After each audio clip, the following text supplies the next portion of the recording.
Hope everyone is safe and sound and doing their best to combat COVID-19. With that being said, I welcome you to yet another exciting Tech Talk Thursday episode at Impact Business Incubators, a chat show where we interview entrepreneurs in business to get better insights on how startup culture is evolving with the recent times. Today, we have with us Paul Groom, the Director of Dhu3, the GCC partner of Au Coda, which is a new programming language launched to help new developers become experts. Without further ado, let's begin our session. Hello, Paul. How have you been? Good afternoon, Sunita. I'm very Good well, afternoon. thank you. Paul, to begin with, what inspired Au Coda to create a new modern programming language called Au that can even help new developers become experts? It was a growing concern that a gentleman called Dr. Raj Kerwin had some 5 to 10 years ago. And the concern was really a global shortage of software developers was emerging, and technology was advancing rapidly. And during that growth, there were more and more languages and frameworks to learn.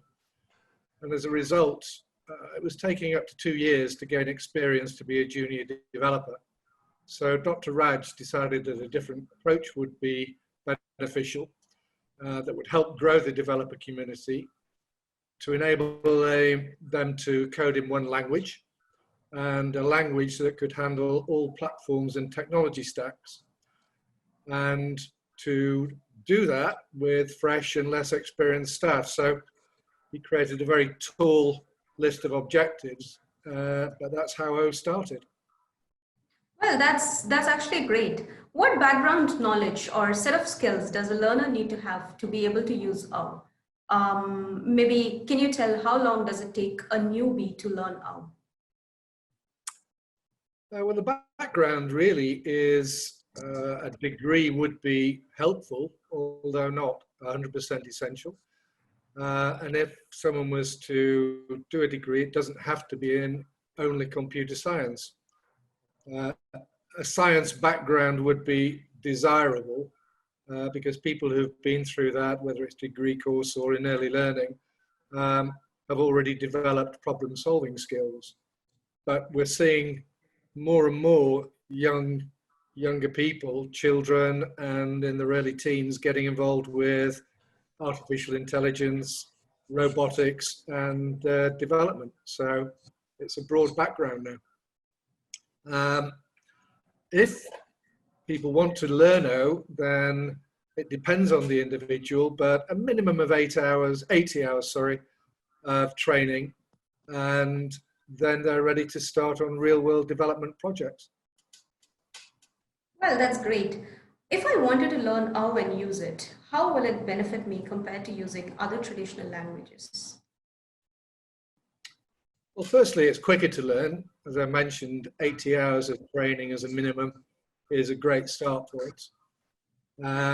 It also benefits because you don't need to learn multiple coding languages. And when you become proficient in O, you write fewer lines of code, so it's quicker to code as well. The O compiler generates the target programming languages as the output.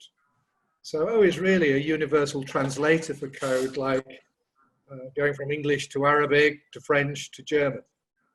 And it enables you also to develop within the full stack, as O can rewrite code instantly. So as an example, if you write code for an iPhone, an Android, and a web app, you do it from the same lines of code generated by O, rather than having to do it in 3 different programs. That's amazing. So, can you tell me, is it suited well for individual programmers, or can it be utilized by organizations as well? Can you discuss some use cases where O has been deployed? It's suited for both. Obviously, individual programmers are employed by organizations, or they have their own businesses and development efforts. I think from an employer point of view, you can use less qualified developers, which is slightly cheaper. you can operate smaller teams, and you can get those delivery solutions quicker to market. So there's 3 levels of efficiency there for an employer, and the same applies if it's your own business. UK clients during the last 6 years in beta development have included the Metropolitan Police, National Health Service, PwC, HMRC, so very large clients and blue chip clients. So Au is not a new language. It's been in development for 6 years and is a very robust language.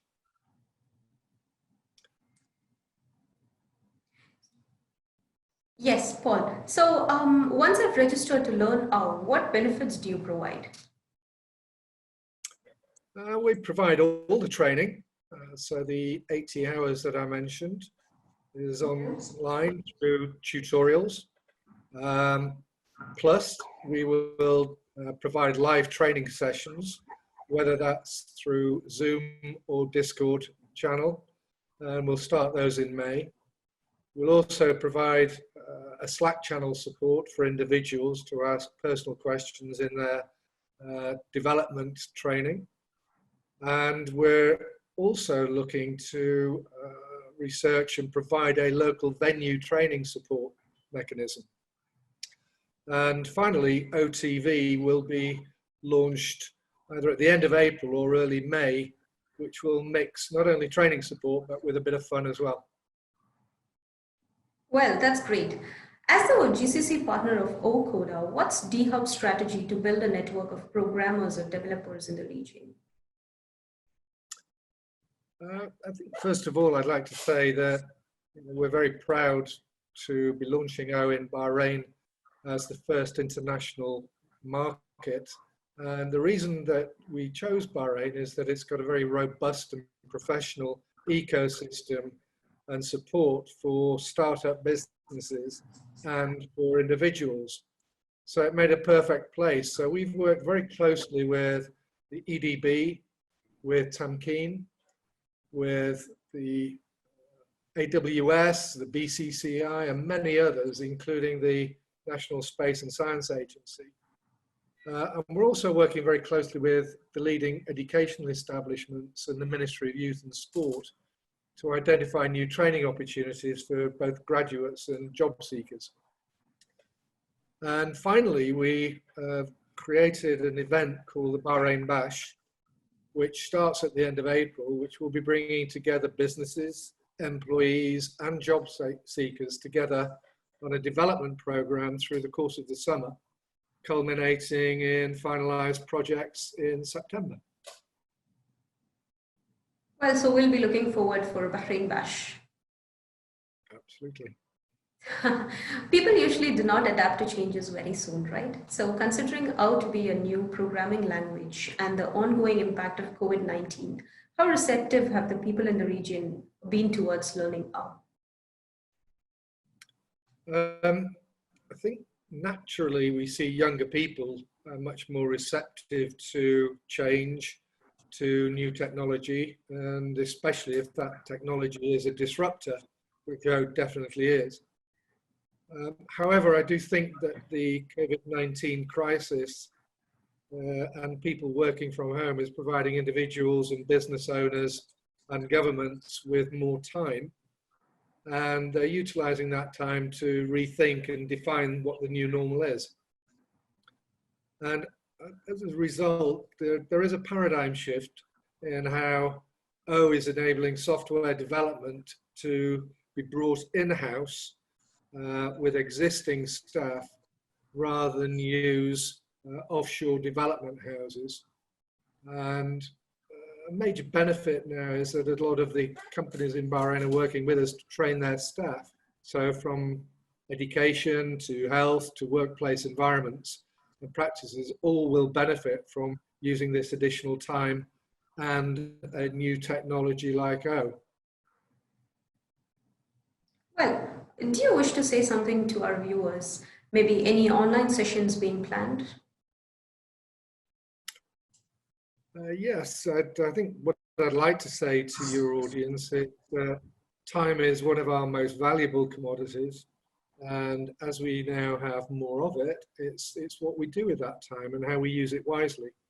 So we're advocating upskilling of key staff and repurposing of key staff during this time of lockdown, and to enable them to improve their training and skills, and for a company to move forward and gain a competitive advantage, advancing the business model and putting some distance between you and your competitors.